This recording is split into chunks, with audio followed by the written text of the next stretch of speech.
just a little while back, and he's become very popular. Everyone wants him to come on his show and explain this information that he has.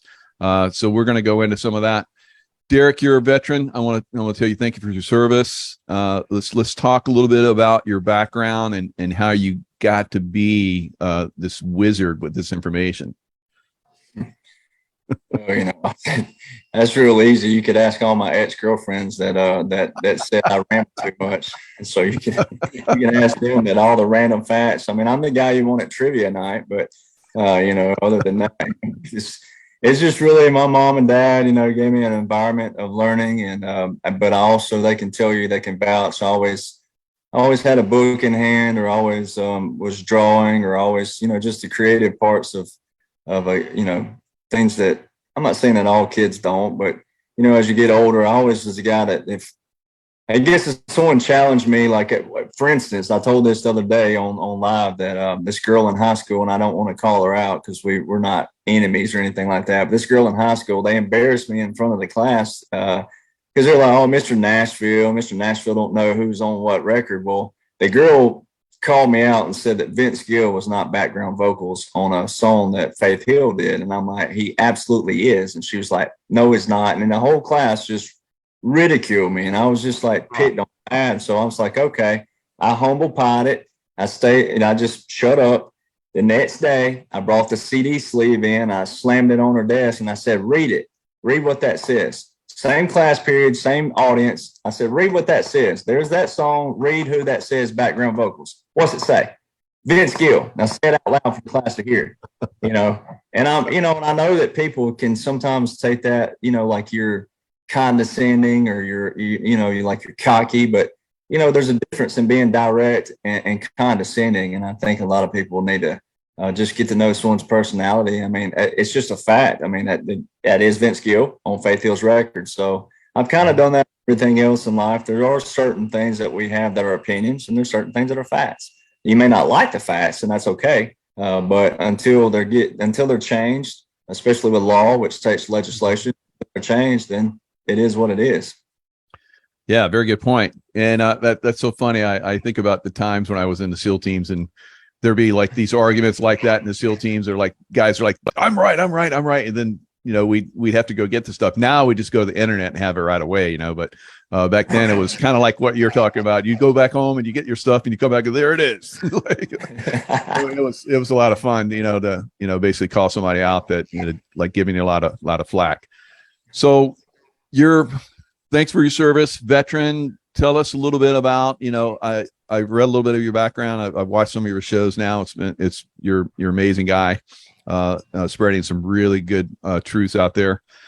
You could have come in as an officer. You decided to come in and enlisted, and you were going to go officer after, you built up a reputation. We call those guys in the Navy Mustangs. So I always appreciated the Mustangs when I worked with them. So it was pretty cool what you're doing. Tell us a little bit about, your military and background and what you did. Yeah, it was that was a goal, was to go in. I didn't know if I really wanted to go warrant officer or officer yet, and I didn't want to make that decision.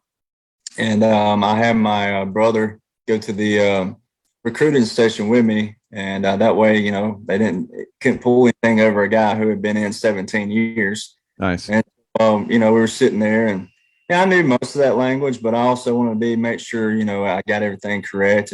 And the guy was like, look, you can ask your brother here. He was like, I'm not BSing you, but if you enlist with a degree, get some frontline or any kind of experience, and then drop your packet, then you'll get that respect. Not, and I always say the word respect differently, not the respect you see floating around on Facebooks and things like that. Not the kind that, hey, you disrespected me. We're talking about true life and death respect. When you ask someone to go into a dangerous situation, then they know if you were a Mustang, as he said, they know that you've been in those shoes before, and you know what you're asking them to do. And that was the goal with that. And so I went 14 Sierra Air Missile Defense. My two big options were 14 Sierra Air Missile Defense and Forward Observer. And my brother was like, well, you hate running, so you don't want to be a FO because you'll run all the time. And when I got to my AIT at Fort Sill, Oklahoma, we were running like 12 miles every Monday, Wednesday, Friday. And I called him when I finally got opportunity to call him. I'm like, dude, we're like running. We run 12 miles like every Monday. He's like, bro, you'd been running double that if you were a forward observer. And I'm like, I still hate you, but I love him. It's like, Hey, but that is a lot. Wow. I literally, I was, I'm a lanky dude. And everybody thinks because you're tall and lanky, you're supposed to run fast. But when I went in basic training, I was at 17:54 for a 2-minute run. By the second week, I was down to 16:03. By the third week, I was down to 15:02 or something. And then by the time I got to AIT, I was down to like 11:09. And then I got into some of the 10-minute 2 miles, but as we call that, that's humping and bumping. So I was enjoying that life, and I didn't get to serve as long as a lot of veterans do, and that's why I took this kind of, I don't want to say vengeance, because that's not right, because your body can't help but what your body can do. But I was severely injured, and I got out. I did fully retire through the Army, and I've not just the VA. I fully retired, and when I got out, I started researching.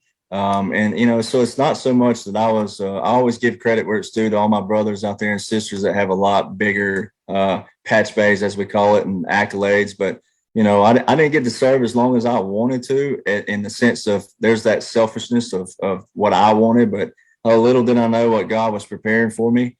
And so it's kind of one of those things where I didn't get to serve. So I felt like, okay, well, I do know I have the tools to be successful. I do know how military law works, military orders, military regulations, military symbols. I know all those things, and also the Constitution.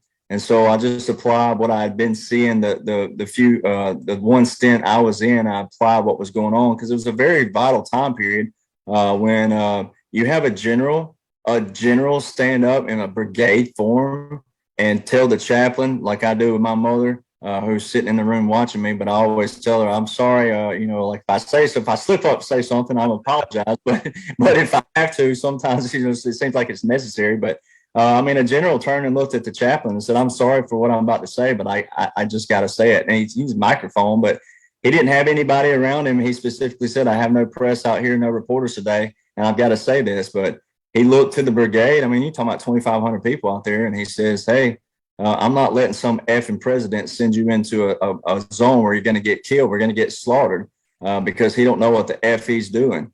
And then he turned and said to the chaplain again. The chaplain was like, you could see the chaplain shrug like, okay, yeah, you're good. And when you're you're on the lower enlisted side of things, most people aren't paying attention to that language. You think it's some kind of pep hoo-ah, pep you up, rally you the troops, fire you up. But I knew there was some hidden meaning behind that, and I started researching when I got out, and understanding some things that I was seeing that didn't look right, that didn't look military bearing, didn't look military law, didn't look military orders. And I started digging, and it just so happens, one of the white hat guys in this just happens to be someone I know, and I went to these guys personally without any phones around, anything to track and hear, and said, hey, I just want clarification for what happened to me. That way I know that I'm sane and I'm not crazy for what I think I'm seeing, what I believe I'm seeing. And they confirmed everything. I'm not going to reveal some of their names today, but, they confirmed that. And it's going to be amazing when people find out they were actually good guys the whole time, and not, not bad guys. They didn't turn on President Trump. And I just, there's a disconnect between veterans and the civilian sector from the standpoint, not, hey, respect us for what we do, but I'm just talking about the knowledge. And no one would ever dream what goes on in one day of the military, much less a week, a month, a year. The operations SEALs that you guys go on, people just never dream this stuff, the things that people do in the military on all levels, all facets, all teams. And then we all work together. Yeah, we got jokes with each other because we earn that right to make those jokes with each other. But at the end of the day, we all have fun with it. And we're all brothers and sisters at the end of the day, and for a greater good for humanity. Oh yeah, very well said. Now you have this new site. It's called the documents.info. I'm gonna pull that up, and let's jump into that a little bit and talk about what you have on here. So here it is, the documentsinfo.net or .info, the documents.info. 1776 nation. You can see that when you come in, and you got fact check this. It's like I love that. It's like in your face, like fact check this, and maybe MF at the end of that. We used to do that quite a bit in the military. Yeah, that's and I love that attitude. It's like, come on, and that's kind of the way you were in your rant the other day. You're like, come on, people, let's look at this. This is what's going on. Come on, you got to like wake up to this stuff. And that's what a lot of us have been saying for a while. I love that another military guy, a veteran, is coming out and getting down and dirty with this stuff, because we need more like this to come out. And so when I looked at your site, because I was telling before the show that I was going to go back through your rant video and basically pull out a lot of the information that you have here in the site, and then we could talk about it. But you have already done it, and you've done it to an incredible level. So I'm gonna click on the first one. Let's go through this. Let's walk us a little bit through this. Yeah, I'm just I sat with I go to church. I'm a Christian, and not too long ago, I was put together with an 84-year-old Marine, and we were sitting at after church. We were sitting in this get together, and he had kind of set his sails to sell on out of life. He's 84, and he had not been paying attention, not in a bad way, just was. And so I started dropping, some of the optics that President Trump laid down on his campaign trail. And then I dropped it, Executive Order 13848, and I dropped all the National Guard being called to federal duty. And he said, let me tell you something. When first, I'll tell you what he said second, but I'm going to flip it the reverse. He said, son, he looked at me in the eyes. He said, if you tell anybody anything, please make sure that they know it's biblical first, because this is way bigger than the average mind can comprehend. This is a monumental, historical, covert operation that they had been talking about even in the 50s and the 60s, not just with JFK. JFK was the one that spurred it on. Absolutely. It's just like my whole thing is that you and I that served, I always keep I don't have it on right now, just keep it next to me. But I tell people right here, we all wear these bracelets. These guys right here who died in the uniform, they died under the same military law, the same military orders, the same military regulation, the same constitution. So if military law and law doesn't matter, you have to explain to me why they died in vain, because that's what it's telling me. They died for the same thing that we're standing up for, military law, military orders. And you saw it happen in front of you when the National Guard were called into federal duty, which is called federalizing. And they've been in action ever since January 2021. I was just looking at an aircraft a while ago, Knoxville, Tennessee Air National Guard. They're in Arizona. Anytime they're out of their state, they're federalized. Well, you have to go back to the origin of when they were federalized. So it's just, it's kind of me just wanting to break down in simple terms. And if you could understand a simple blueprint of simple laws and orders, but also from a military sector that, hey, just like that military tribunals, I go ahead and put that's a random place I put it. But it's 772 pages long. And I challenge people, I say, get to about page 3 and then come back to me. Okay. Because you're not going to read it.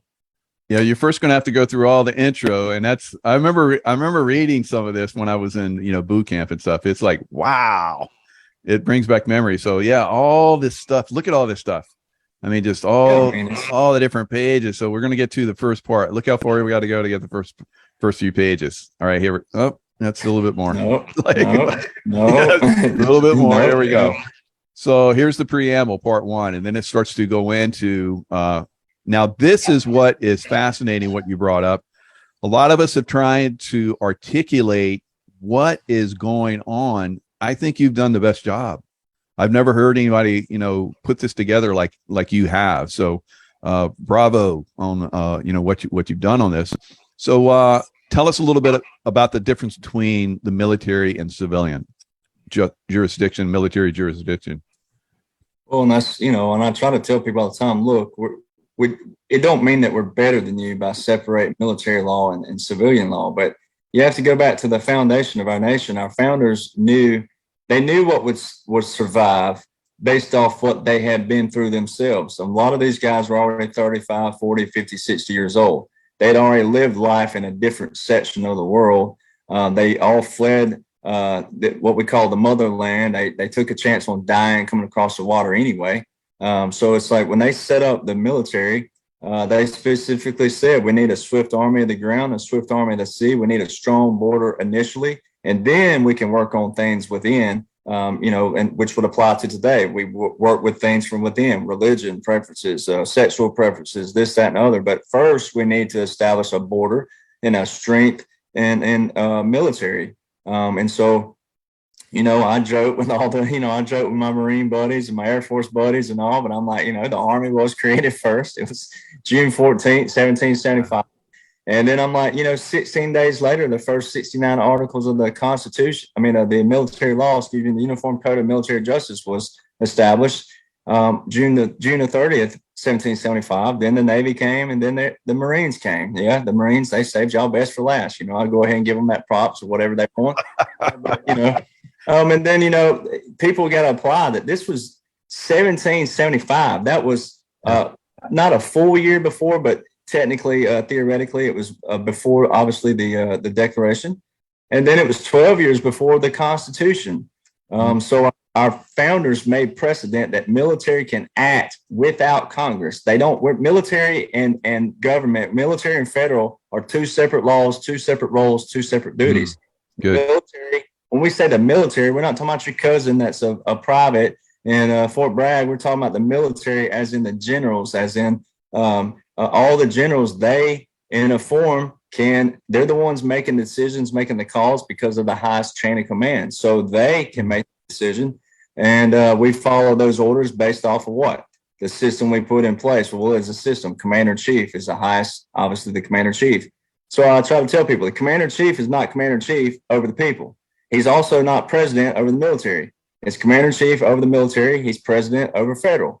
When people thought he stepped down, he stepped down as president. He stepped up as commander-in-chief. It's a big difference. Beautiful. Very good. Very good. But the foundation, and then who was our first president? A general.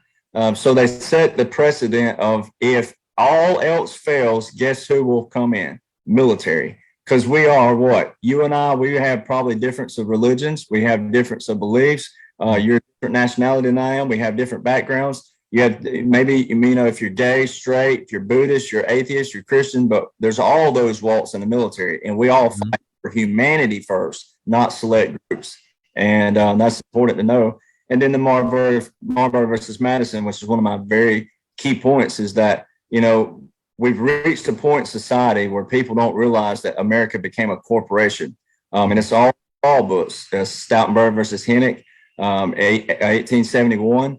And so that tells you, if you go back to the foundation of America, which is the Constitution, the Declaration of Independence, and the military, then you already had some discrepancies back then. We're talking about from 1787, the Constitution, to 1803 is not that long. To already have some people already going, okay, well, what about this? What about that? So they go to court over it. There it is. All laws repugnant to the Constitution are null and void, which means any statute that bears the appearance of a law, if it doesn't back the Constitution, it's null and void. And we have plenty of those because we've had plenty of people create division in this country for their self-interest. And people hear that, but they don't apply that. And just think about where you are in your life. Where do you live? There's poor sections still in the U.S. Why? We created money. We created a currency. We created that system. So what can we do? We can fix that if we created it. But people have to be willing to have a backbone, step up, and understand the discernment between evil and good, honest and dishonest. We have to be able to discern that again, and who's for you, who's not. And that's where we are in this nation. Where we reached this point, everything's in control right now, but we had reached that point where someone just had to step in and go, okay, enough's enough. And if we have to take scrutiny for it for a while till the truth comes out, then that's what we'll do. Nice. Wow. You just outline everything so well. I just want to get out of your way and let you take over again. Oh, no. I'm trying to be quiet, actually. You're amazing. You're good. And I can't wait for your shows. I guess you're going to start doing shows, and that's going to be really good. Everybody's going to be watching them. So you've outlined very, very nicely in your work, because I've read through it, and I'm going to go back and do even more research into what you put out here, because I saw you're into Ukraine, and we think a lot of stuff, but you've outlined it exceptionally well. Now, you talk about how there's a corporation, and then the Constitution, the kind of like separation where we have the Constitution for the United States, and then they came in and usurped that and called it the Constitution of the United States. Now, let's look into President Trump. He signed the most monumental executive order, 13848, in United States history on September 12th, 2018. I remember this, and I'm like so happy that you brought it up and have been talking about it. Let's talk about that a little bit.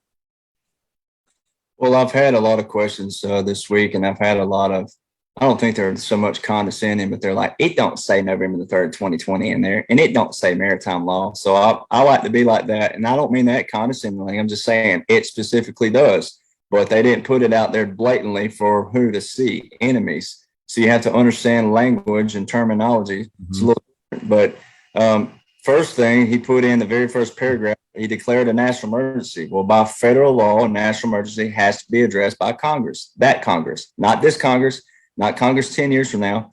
The Congress of 2018 was supposed to address that. They did not. However, the cool thing about that is how the president, so I always go, the voter fraud topic did not hit the general public until December 2020. The general public, not people like you and I, and not a few people that were tracking, but the general public didn't hear about voter fraud until Apple and all these guys started saying that the election, oh, it was a perfectly secure election. Oh, it's secure, it's secure. Well, no one was even saying it was any discrepancies yet. So they were already showing their guilt. So I say that to say, if the general public didn't know about voter fraud in the whole and the masses until December 2020, then how did President Trump know in 2018 to write an executive order to declare a national emergency? He put an election fraud committee, and he also issued maritime law all in the same order, but it wasn't supposed to activate until election day because those 45 dates in the election fraud committee were 45 days on to November the 3rd, which would be January the 2nd, key date. And then 45 days from January the 2nd is March the 3rd, which is what? The day before the original inauguration in our constitutional republic history. So there's a lot of optics within optics, but he put all of those in one section. So no, it don't say November the 3rd, 2020, but in the whole order, it says election, foreign problems, or actually I can't think of the word right now, but foreign discrepancies with our elections, foreign people interfering with our elections. Right. Okay. Election. Well, when was the presidential election? It was November the 3rd, 2020. It specifically says November the 3rd, 2020 without saying November the 3rd, 2020. Then you come on down in that order. It says the foreign exchanges. Okay. Foreign exchanges it would be prohibited and blocked from what? The United States jurisdiction. Well, what do we have around the United States? We have state and U.S. maritime borders. Maritime equals law of the water. So maritime law is the law of the water. Okay, so the ships cannot do what? Why did Governor DeSantis in Florida yell to California on news, say, hey, you can send your ships over here. We'll accept them here. So it's all in front of people. And no, it don't say maritime law inside of it because it didn't have to. If you know that maritime law is the law of the water, you would know that. And this guy explains it really well. Understanding words is what you really need to start doing. You need to start doing your homework and understanding words. If you put an S in front of words, it becomes swords. And that's what words are. They are cutting. They can cause you great trouble. Humans are word-controlled creatures. So we need to establish what words mean. Again, when we talk about law, there's a Roman maximum in law that says, for he that would be deceived, let him. Simply meaning, if you are so ignorant as to be deceived, then that's your business. That's your problem. So you need to do your homework and find out what words mean, especially in relation to law and government? Because there is a world of occultism that is operating today throughout the world, in which you use certain words, and when those words are used in a court, they don't mean the same thing at all. Understanding law and the words of law, there are two things that this planet has: water and earth, water and land. Consequently, there are two kinds of law: the law of the land and the law of water. You've heard the term law of the land, but in point of fact, that's precisely what this word means, law of the land, because it is the people who live on land. And that is opposed to something else called the law of the high seas, or the law of water. You need to understand the difference. The law of the land is the law of the culture that lives on the land. And so consequently, the law of the land is different in every country. You can do things in America you can't do in Russia. You can do things in Africa you can't do in England.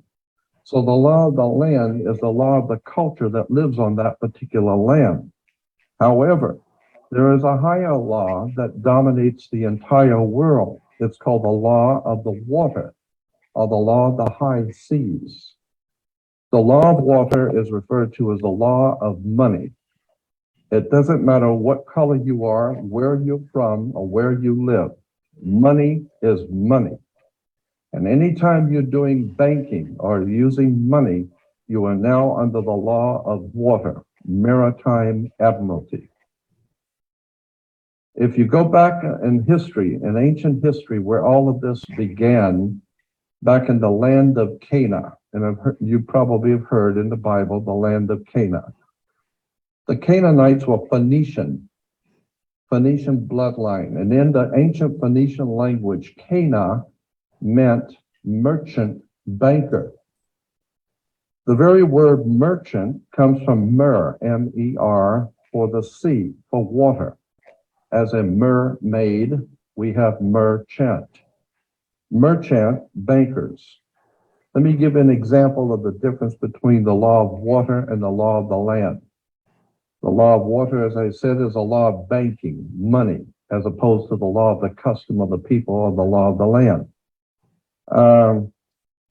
The statue of... All right, so he goes on. When I saw that you had Jordan Maxwell in here, I'm like, oh my God, look at the big brains on Derek. Very, very, very good. I was very impressed. So, and there's a lot more to this. Jordan Maxwell is absolutely amazing. If you guys that are listening maybe to him for the first time, definitely do the research or come to this website, the documents.info, and hit that link and then listen to all that. It's exceptionally well done. And he goes into like the birth canal, the water breaking, the birth canal, and all kinds of crazy stuff. You're gonna be like, whoa, you're gonna be blown away. Very, very good. I'm glad you put that in there. Good job. Well, and then he breaks down the corporation in different videos too, and then it all ties in. Whenever I try to tie it in for everybody, that way no one had to do what I had to do by tying it all in myself. And it's taken me a while. I mean, it's taken me 3, 4, 5, 6, 7 years with all of it, different time periods to piece it together. But that's what I wanted to do, was just for the common person to learn the simplicities of law first, the words, our terminology. Look at people who get mad at you for a text message and you didn't send it the wrong way, but like they don't know how you mean a certain phrase, or if they don't know you, they don't know mine and your personalities, they don't know that, and then they want to go judge your whole life character off of one text. So words matter, and their words have power. So we're moving into where President Trump and FEMA declared 2 more national emergencies in 2020. You got the Stafford Act, the National Emergencies Act, powers of the president. Tell us a little bit about this. Well, a presidential emergency active document, first off, it's not anything that anybody knows about except for the president and the generals. Congress don't even know about it.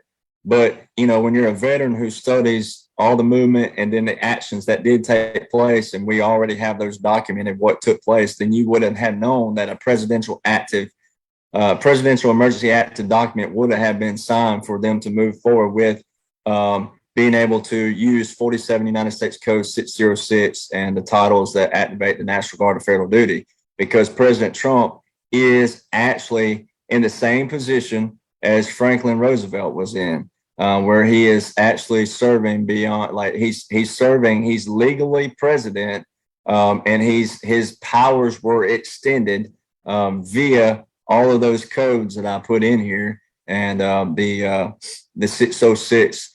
So, you know, it's just knowing that you have to be able to go back and read all those different things that enabled him to be in that position to make that. But they already knew, like I was saying, how did he know to write national emergency, maritime law, stopping all foreign goods from coming, and election fraud committee all in one order in 2018, but not to activate until 2020? And then you had the 4-star General Nakasone, who tweeted that day. The picture's on down below somewhere about the 4-star.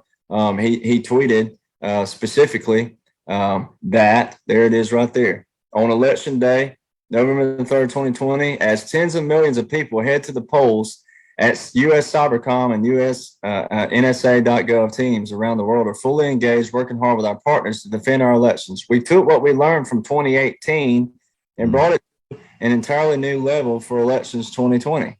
Well, what did we learn from 2018? Well, they already knew by writing that executive order. See, 2018 elections were November the 6th, the best of my recollections, of 2018. Well, the order was written September the 12th. 2018. So it was already written. It was already written about the maritime law. So it had nothing to do with that election. It had everything to do with this election. There's your U.S. Cybercom, United States Cyber Command. Well, if we're the greatest country in the world, like civilians say we are, and we're the most elite military, we're bad, don't you know how we got that way? It's via intelligence. And why would we need other people around the world if we're the most elite military in the world? Okay, so it shows the level of corruption that was going on. And it also shows what President Trump did throughout 2020 when he went around the peace deals, and he was crowned king in Saudi Arabia in an ceremonial process where they put the sword out and they do all the ceremony. In 2018, Putin handed in the soccer ball. The ball is in your court. Soccer, football, as they call it there, that is a match. That's one of their, it's a crazy time. It's like down in the South, Southern people, SEC, they love football down here.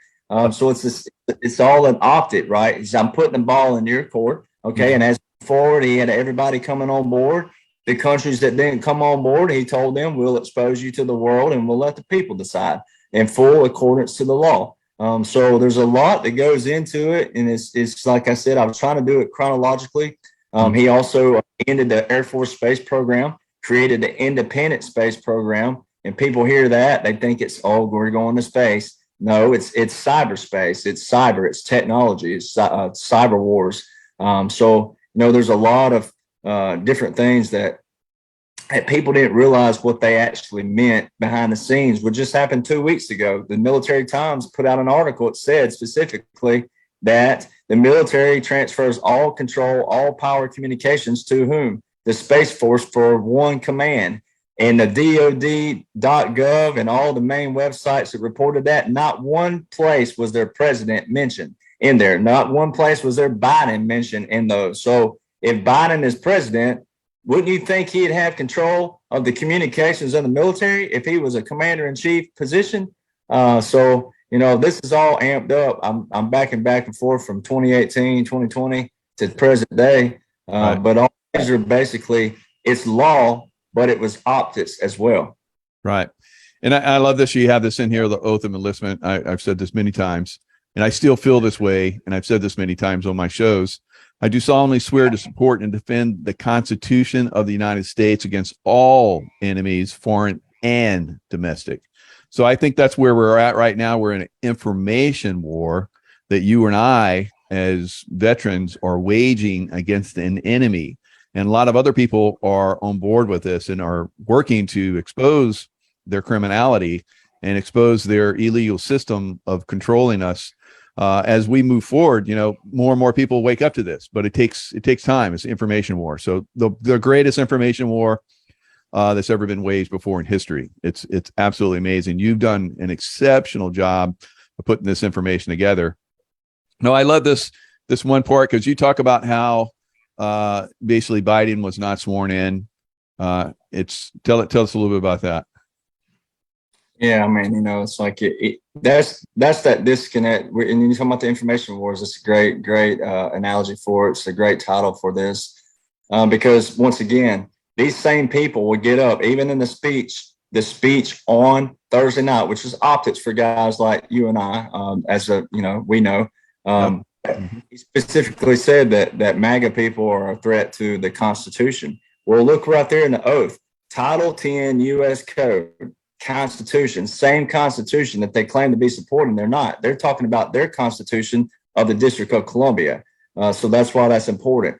Then when you go down to you go to the actual inauguration. So on January 20th that day, I mean, it was just, a guy like me, or especially if you were, I know you were paying attention too. We're sitting over there. I'm like, I need barbecue for this. And I need I need a drink for this. I need to really go, man, this is freaking awesome. They're trolling this dude. This is amazing. But I always start with President Trump first because the highest honor deserves the highest honor. But Joint Base Andrews, both Air Force Ones present. And then he walks off Marine One, red carpet rollout, high honor. That's the highest honor you can receive anywhere is a red carpet rollout. Mm-hmm. And this is how particular the military is on our symbols and our celebrations and our ceremonies. On the fourth ruffle, the Hail to the Chief and the 21 gun salute starts on the fourth ruffle. Not the third, not the second, not the first, not 5 minutes late or any other kind of joke you can make. On the fourth ruffle, the 21 gun salute is supposed to start, and then Hail to the Chief is playing. Okay, that's what you witnessed with President Trump. His is real simple and straight to the point. And his speech had a lot of optics in it. We're going to a new administration. He never once mentioned Biden. He never once mentioned conceding. He never said anything. It was all optics. So you go over to the Capitol building. And I mean, it's just, like I said, none of the first off, the reason why we bring this up right here, these guys died in the same uniform. We've had brothers and sisters die in this uniform. The uniform is sacred to us. That's why we don't wear them in bars. That's why we don't wear them out unless we're in a ceremony where it says we can wear them. Like when you're retired like me, I can wear my dress attire at certain places. I can go to buddies' funerals in my dress attire if I want to. That's all etiquette, protocol, and standard and military regulation. And it's also honoring our brothers and sisters and family members who have died in that uniform. Not a single uniform, not one single uniform around Joe Biden on January the 20th was military regulation uniform. I mean, you had a guy that CBS has on their site, on CBS's site, still up to this day, the official inauguration page, they have a guy who's wearing multicam with an ACU Kevlar vest with a brown patch bay with no rank insignia. The insignia on there is something, I don't even know what it is. I can't tell. You can't zoom in on it. His gloves are black, have an American flag on your gloves. In the Army, the only flag that's on your body is on your arm, and it's facing this way because it's saying we're always moving forward. Okay. That right there, all that just decimated just anything moving forward. But then moving forward, if you didn't see that, they had a Marine and BDUs. Marines hadn't worn BDUs since 2005. It's about 17 years you've been asleep if you didn't know that. Then you move forward. He raises his right hand. He's swearing in on a Bible that is upside down. The Bible has a cross that's upside down. Kamala Harris swore in with a purse on top of a book. Okay, swearing to what? Follow the money. What did President Trump say? Follow the money, follow the money. There was a lot of optics there. The Bible's upside down. The cross is upside down, which means satanic. Then he raises his hand and he does what? He swears in at 11:47 a.m. Eastern Standard Time, which is a violation of the 20th Amendment of the Constitution that they claim that they support. The 20th Amendment specifically says the president's term is to end and begin at what? At noon. It don't say at 11:47 a.m. Eastern Standard Time. It says at noon. So that Then they move forward, walking down the steps. Band comes by, fourth ruffle, band plays a new song. I don't talk about that until later. They go down in a funeral procession kind of deal. All the National Guard, not a single soldier, saluted that motorcade. Now, I myself served under Obama. I didn't agree with his policies. I never voted for the guy, but I still respected the office of the president while I was in that uniform. Not a single soldier saluted. There's a video right there. Not a single soldier is saluting. Not one single soldier. Many of them have their backs turned. They're not holding guard with their backs turned to him. That's not the duty of the National Guard. They were to salute him as he passed by. They're not saluting. Okay. Then you get down to the grave of the unknown soldier. That's another desecration. Grave of the unknown soldier. Another desecration. They're showing you they have a 3-gun volley, what they call a 3-volley salute. Okay. That is 3-volley salute is a military funeral service symbol.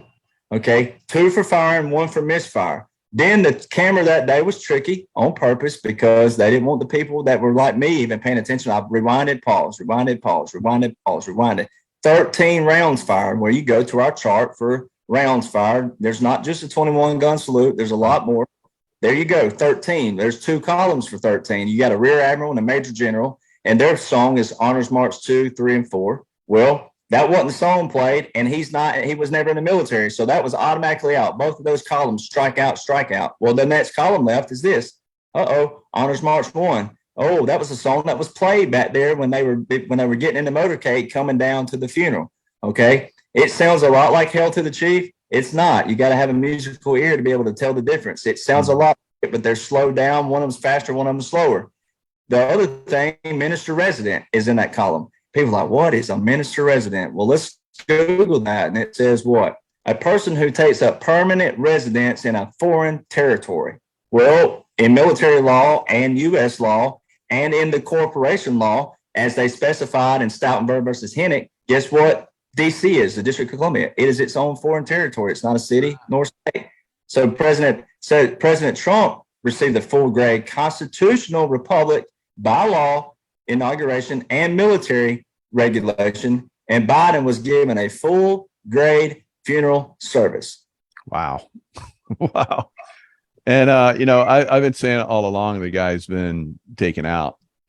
So I liked your take on it. So it's basically putting a lot of pieces together. A lot of us are seeing the different things like that. It's just amazing to me the way you pieced this together. You did really good research.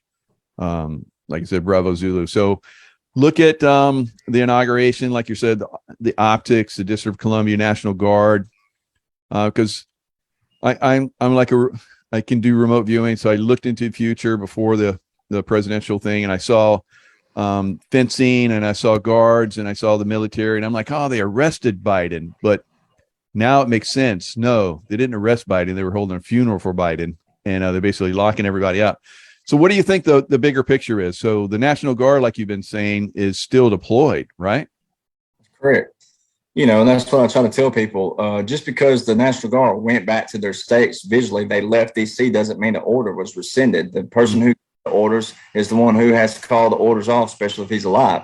So President Trump extended his powers as president first. He extended them via the Constitution and via constitutional law.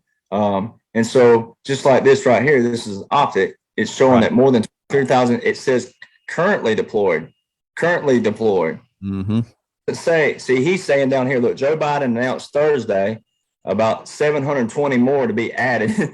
Look, 720 more to be added to the already 23,000. They're already telling people right there, 720 soldiers is not a lot of people, as you and I know. That's not a lot. To 23,000. And they're telling people without telling people. This whole operation was to wake people up way before I ever showed up. But that right there. It's the simplicities of law and order. Once again, like you said, an information war. People don't even know about Title 10, Title 32, 10 United States Code 246, 10 United States Code 12406, 47 United States Code 606, which is war powers of the president, which he specifically has powers to shut down government facilities, which means the fences around the Capitol, He has the right to shut down. He has the power, not the right and the power to shut down the broadcast, TV broadcast, and internet. Well, if he can shut them down, he can also do what? Control them. So people don't apply.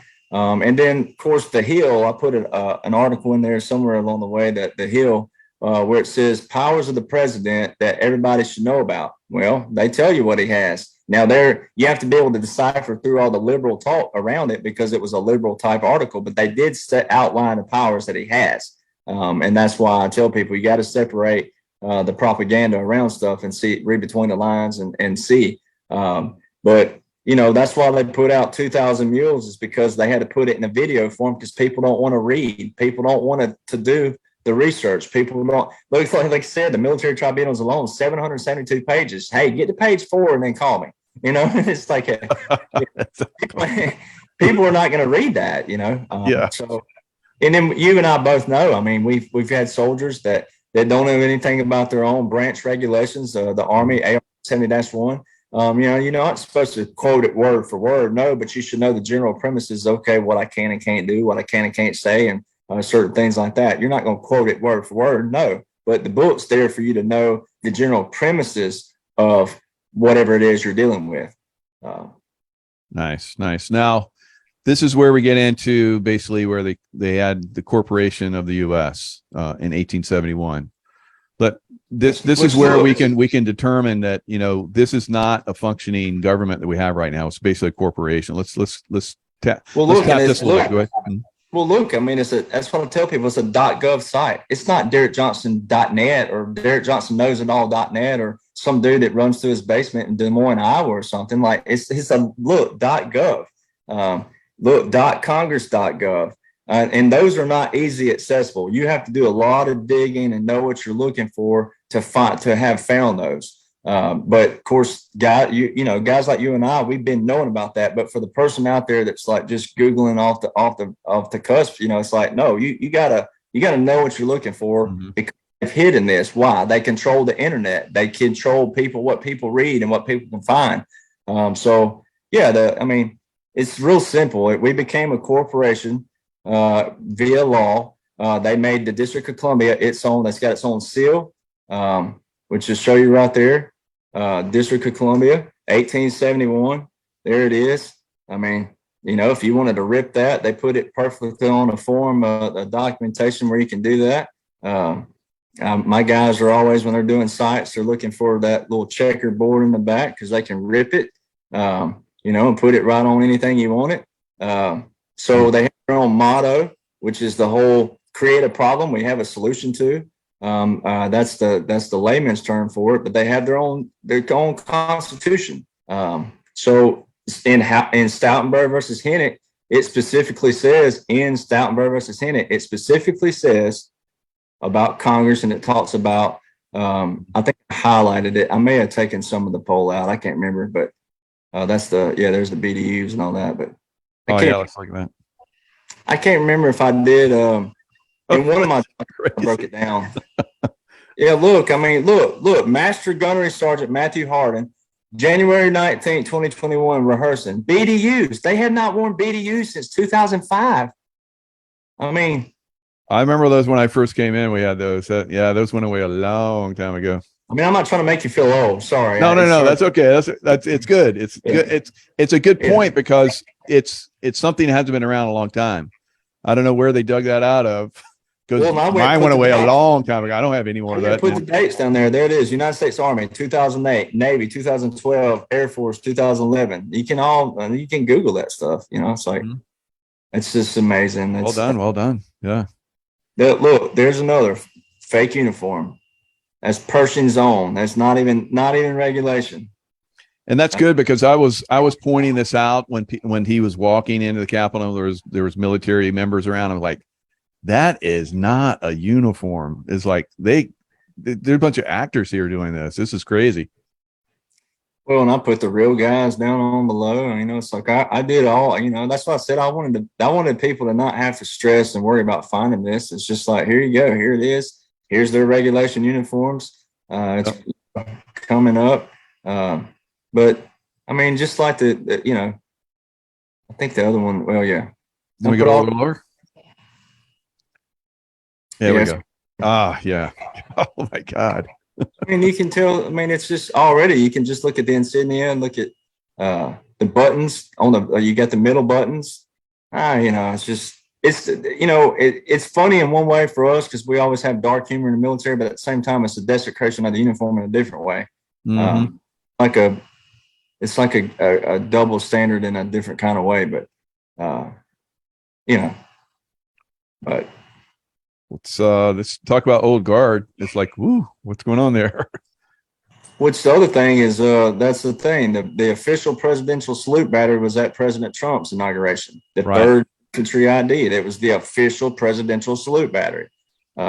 So everything by etiquette. And there's the 21. There's the chart that shows. Come on down. It's like you. There they all are. There's the list. 19, 17, 15, 13, 11. There it is. Minister resident, Rear Admiral, Major General. So, and I went ahead on the other one. There's Honors March 1 and Honors March 2. 2, 3, or 4, or Honors March 4 and Minister resident. Just, it's, I mean, on the side, though, on the dark humor, I mean, President Trump, they trolled him. Look at that. He was already old. That's what I tell people. Look at that. He's already old. Why would he need to change his ears and everything?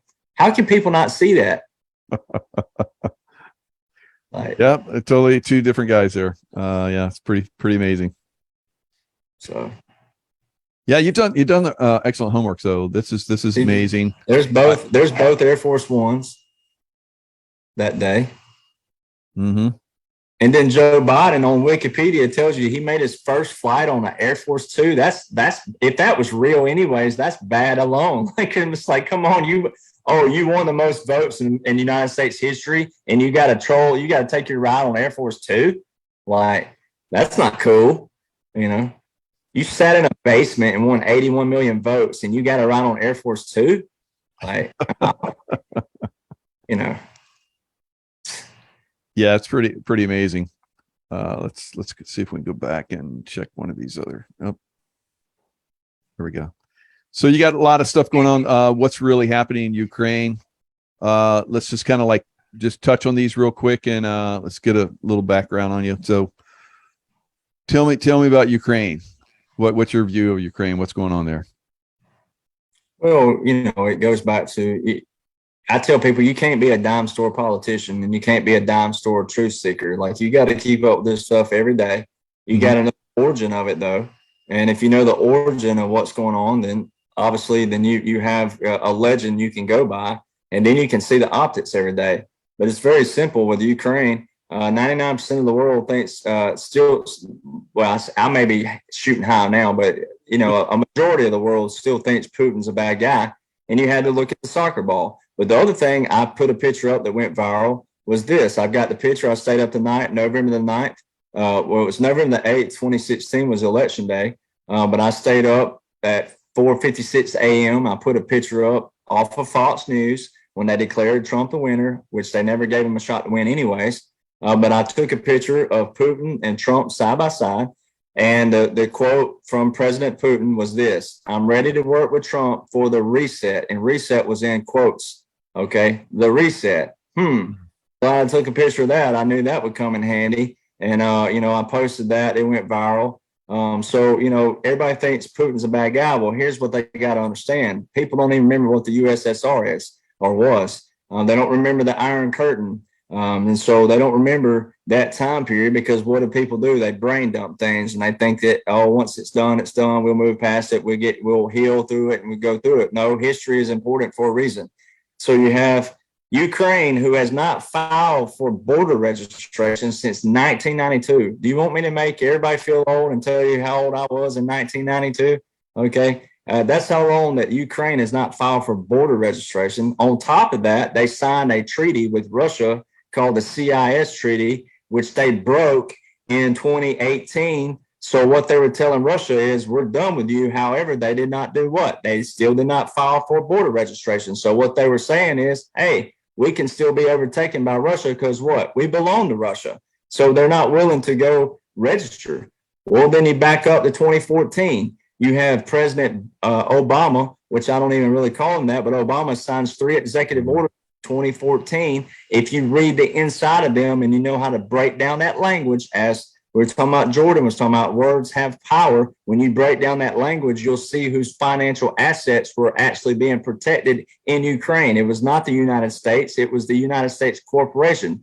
Mitt Romney, John Kerry, Joe Biden, and Nancy Pelosi all have children working for Ukraine companies making hundreds of millions of dollars. Then you had 7 trips in 7 months that Biden took in 2014 alone. Taxpayer money. Y'all flew them over there, didn't know what was going on. So they didn't have an election in 2014. Guess what they did? They plugged a president, okay, that would do what? Abide by the corporation and also get a cut of what? The money. What did President Trump say? Follow the money. Just follow the money. All you got to do is follow the money. So if everybody knew what was going on in 2014, they realized you weren't told, like this war that they told was going on, it's like any other war. They don't know what's going on.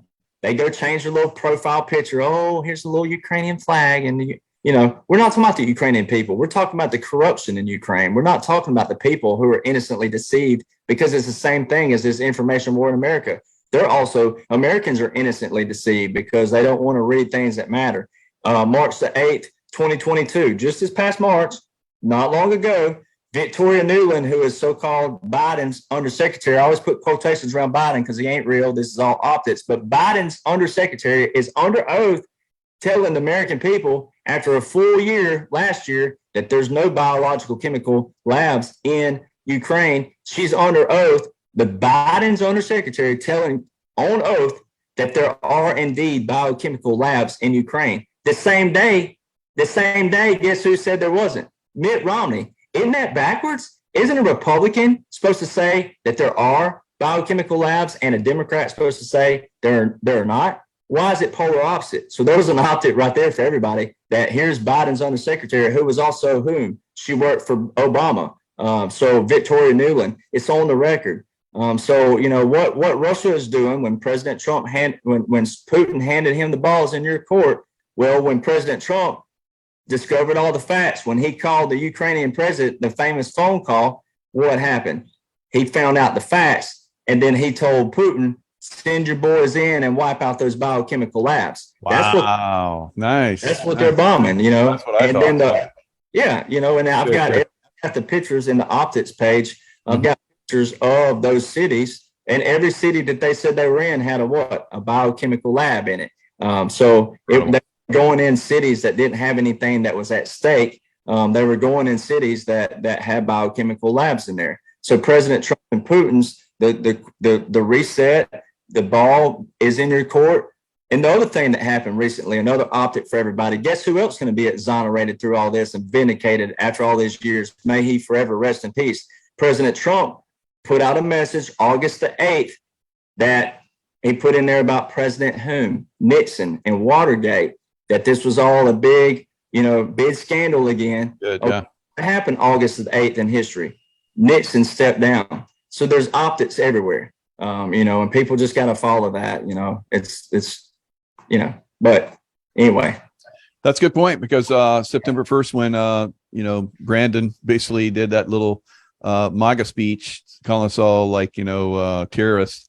That was the day in 1939 that Germany invaded Poland. And so I think we're basically seeing the Nazis again. That's it. That's all it is. Yeah, that's it. Correct. It's the Nazis, and they're getting rid of it. And then too, all the optics around FDR. The last president to use 47 United States Code 606 was FDR. The last time a president was inaugurated, March the 4th, was FDR. Pearl Harbor, FDR. Everything President Trump has laid are all optics for people to pick up and go, oh, this is a replica of what happened. And how long did FDR serve again? 13 years. So it's amazing. Derek, you are amazing. So all the information that you put together, we just touched on it. I've been through your information. I've done some research on your site. So I know you're going to a lot of sites right now. You're just spreading the word. You're doing an amazing job.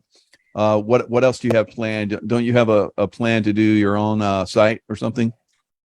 Yeah, I have a crew and that's been with me for 3 years on my country music side of things. I'm blessed to have the guys Eddie and Shane and at Beating It Productions and Breeze TV down in Louisiana. And so we're gonna do a little thing. I have a full access to studio. That way I don't have to. I love this room because my grandpa taught me guitar right here. This is my grandma and grandpa's house. Nice.